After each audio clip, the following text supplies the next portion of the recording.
So a funny thing happened to me the other day. Somebody asked me whether I was English. Oh yeah. Hello, welcome to RevelatorAlf. So a reaction to one of my videos the other day where somebody asked, well, aren't you English? And I think I use an American term. Oh, naughty me. So anyway, I thought I'd make a video analysing the differences between American and British English when it comes to us bikers. So without further ado, let's dig into these lot. Now, I may have mentioned this in the past, but a lot of terms in motorcycling, we tend to use the same term, but just a different pronunciation. Sometimes there is a different term entirely. Now, for example, in the UK, motorcycle is used, but possibly motorbike is where we would normally lay our hat, whereas in the United States, motorcycle will be the term of choice. Motorcycles are used over here, of course, but it's kind of motorcycle versus motorbike. Now, I'm sure everybody in the United States is familiar with the term gas station, gas, gasoline. Whereas in the UK, we'll use petrol, petroleum. We'll say petrol station or garage is a more common term. So gas station, and we'll say garage or petrol station. Now that continues onto the motorcycle itself, where the Americans might say gas tank, we'll say petrol tank. They may say gas cap, we'll say petrol cap. Now in some of the older motorcycles, the fuel tap or the petrol tap as we would call it, the Americans will call petcock. Why they call it a petcock, I do not know. Maybe the cock likes to be petted once in a while. I have no idea. Now in some situations you can exchange the word petrol for fuel. Fuel tank, fuel cap, you get the general idea. But for the most part, if we're talking about gasoline, it's petrol for us here in the UK. Now, another comment I used to get on a regular basis when I was talking about specifics about motorcycles is the word tyres, the rubber rings on your wheels. In the United States, they would spell it T-I-R-E-S. However, here in the UK, we spell that with a Y, so it's T-Y-R-E-S. Same thing, same rubber thing around a wheel, does exactly the same thing, but one is with an I and one is with a Y. Why is one with a Y and not with an I? Who knows? But that's where we are. Now, sticking to the wheel theme, in the United States, they would tend to say laced wheels. Whilst there are spokes in the wheels, they tend to say laced wheels. However, in the UK, whilst laced wheels is a term, we would still tend to say spoked wheels or spoke wheels. Here's an interesting one, instruments or gauges. In the UK, traditionally we may use gauges, very rare do we use instruments, but we're more likely to say something like clocks or speedo or rev counter or something like that. That has kind of shifted a little bit where people do say instruments or gauges on a regular basis, but it was less common years ago, but more common these days. Now this is one of these pronunciation things where we might say brake lever or clutch lever. In the United States you might say lever, so brake lever, clutch lever. It's exactly the same thing, and I dare say it's exactly the same spelling as well.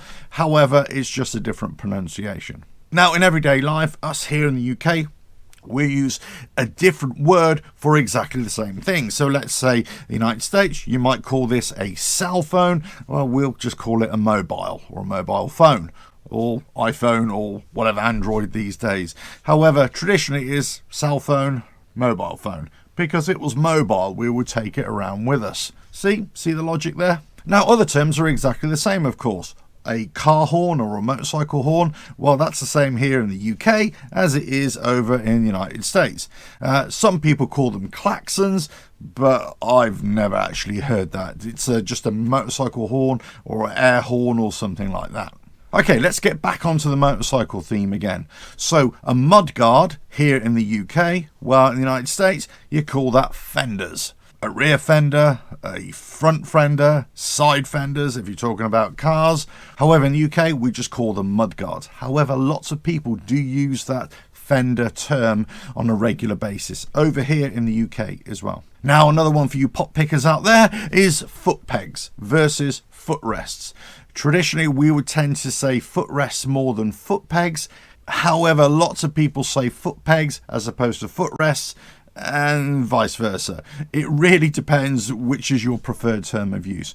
But traditionally, we would say footrests and others would say foot pegs. Here's another one for you, especially if you're in the touring motorcycles or something like that, saddlebags. In the UK, we don't tend to use the word bags or saddlebags when we're talking about boxes that are just attached to the side of the motorcycle. So we'd either say side boxes or panniers. Saddlebags is more of an Americanism, I would say, but because Harley Davidsons are very popular in this country as well, saddlebags is quite a common term as well. So I'm not saying it's not used over here, but if we're saying saddlebags versus side boxes or panniers, that's possibly traditionally what we would normally use. So that thing before your eyes in the United States, that would be a windshield. Over here, it's a windscreen because it screens your eyes from any debris, whereas in the United States it shields your eyes from any debris. Much of a muchness, really. Now, a big difference here is turn signals. So in the United States you would say turn signals, whereas over here we would say turn indicators, but mostly, for the most part, we would just say indicators. We wouldn't use the term turn, we would just say indicators. Now in the United States, for the light at the rear, the red light, they would call it a tail light. However, we just call it a rear light. Again, many people use that tail light term these days as well. Now, sticking it up the rear again, we're talking about license plates. In the United States, license plates. Whereas over here in the UK, we would call them a number plate. Or the official term is a vehicle registration plate. But everybody calls it a reg plate, a registration plate, or a number plate. Never a license plate. That's for you Americans. Okay, let's get on to vehicle ownership. So over here in the UK, we have what is called a V5C. It's a vehicle registration document or a vehicle registration certificate. Or most people just call it the V5. Whereas in the United States, it's called the certificate of title, a car title, a bike title, a motorcycle title. Or some people still refer to it as the pink slip. Racing for pinks, if you remember John Travolta in Grease. Right, next one. Now here are two terms which I always thought was one was British and one was American. And yeah, a little bit of research and I kind of proved myself wrong. And that is headlamp versus headlight. In the UK, we would say headlights. In the United States, you may use headlamp. Actually, headlamp and headlight are used both in the United States and the UK. And the headlamp is the actual component itself, whereas headlight is the beam of light coming from the headlamp itself.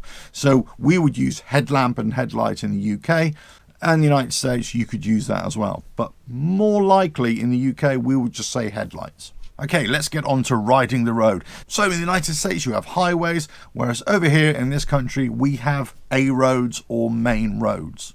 Now, if I'm right, in the United States, you have freeways, which are multi-carriage or multi-lane roads going in a single direction, and you have to join those roads with an on-ramp or off-ramp. Whereas here in the UK, we have motorways, not freeways, motorways, and the on-ramps or off-ramps are called slip roads. Now, in the United States, you have motorcycle runs. Well, I suppose we can have that over here as well, but we call it a motorcycle ride, and it possibly ends in a motorcycle rally. You, of course, in the United States have motorcycle rallies, and we do as well. All I could say is that my experience of motorcycle rallies in the United States versus those in the UK, it's usually a size thing. The ones in the United States, certainly the big ones, are a lot bigger than the ones over here in the UK. And finally, if you ever work on your motorcycle in the garage or the workshop or at the side of your house or on your front lawn or whatever it is, you may have to have some reference material, and that comes in the form of a workshop manual. However, a service manual is most likely to be used in the United States. That term has been used here in the UK, but most of the time we would just say a workshop manual or by the brand name of a Haynes manual. Whereas in the United States there are less Haynes manuals and there are more Climber manuals. So whilst here in the UK we do have specific names and terms for particular things, and those things may be different to those in the United States. Actually, many of the terms are interchangeable now, and a lot of that is to do with websites and magazines and TV shows, and lots of people watch American TV programs, but also the use of social media, or the explosion of social media and YouTube videos over the last few years or so, and the audience that a particular person may have on social media or on YouTube may be predominantly an American audience, so they may be using terms that are catering to that American audience. Also, if you're buying American products, let's say for me, I ride a Harley Davidson, then a lot of the terms that we encounter are those American terms. Let's say a fender, for example. Let's say a gas cap. Let's say tail lights. Let's say turn signals.